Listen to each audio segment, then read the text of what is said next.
नमस्कार, मैं doctor SP माथा झारखंड से। आज खूनी बवासीर या ब्लड पाइल्स पर हम लोग इलेक्ट्रोहोम्योपैथ का क्या ट्रीटमेंट होगा इस पर बात करते हैं। खूनी बवासीर कह सकते हैं कि एक प्रकार से आंतों की समस्या है जो पूरे एलिमेंट्री कैनाल को प्रभावित करती है और इसमें मल द्वार से एक मत्स्य की आकृति बाहर आती है जो मल पश्चात के बाद इससे ब्लीडिंग और दर्द का होना, जलन भी इससे होती है और खुजली भी निरंतर होती रहती है। मल द्वार से मत्स्य का आना, पखाने के साथ या पखाने के पश्चात खून का निकलना और पेशेंट को एक प्रकार से बेचैनी, मल त्याग करने के पश्चात बनी रहना, काफ़ी पीड़ा होना और पीड़ा के साथ साथ जलन लहर भी बना रहता है और धीरे धीरे रोगी काफ़ी ज़्यादा ब्लड जब शरीर से निकलता है तो फिर एक प्रकार की कमजोरी महसूस होती है और अगर इसका समय पर उपचार ना किया गया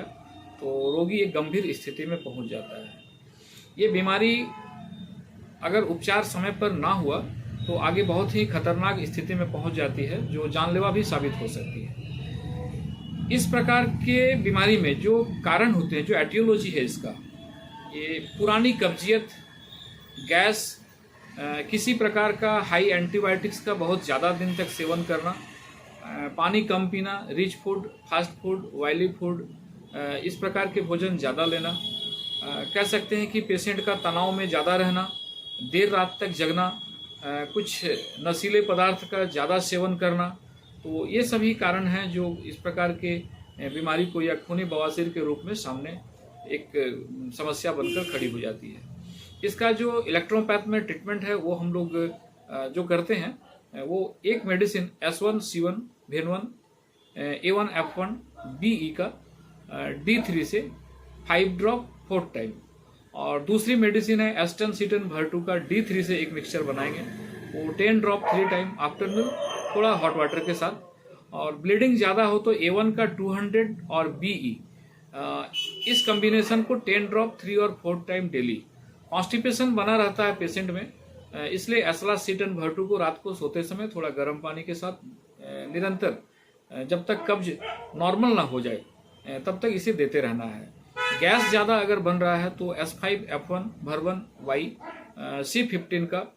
30 पोटेंसी, अगर क्रॉनिक है तो 200 पोटेंसी भी दे सकते हैं। 10 ड्रॉप 3 टाइम बिफोर मील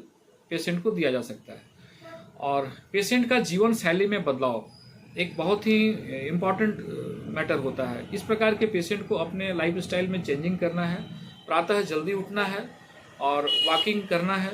शाम को भी खाना खाने के बाद थोड़ा वॉकिंग करना है, जल की मात्रा उचित लेनी है, पानी पीने में कमी नहीं करना है, तनाव रहित जीवन शैली अपनाना है, अपना सलाद का ज़्यादा प्रयोग करना है, अंकुरित भोजन का ज़्यादा यूज करें। तो इस प्रकार से हम लोग ब्लड पाइल्स से पेशेंट को बहुत जल्द रिकवर कर सकते हैं और पेशेंट इस प्रकार की समस्या से मुक्त हो सकता है या बीमारी पूरी तरह से ठीक हो सकती है। धन्यवाद।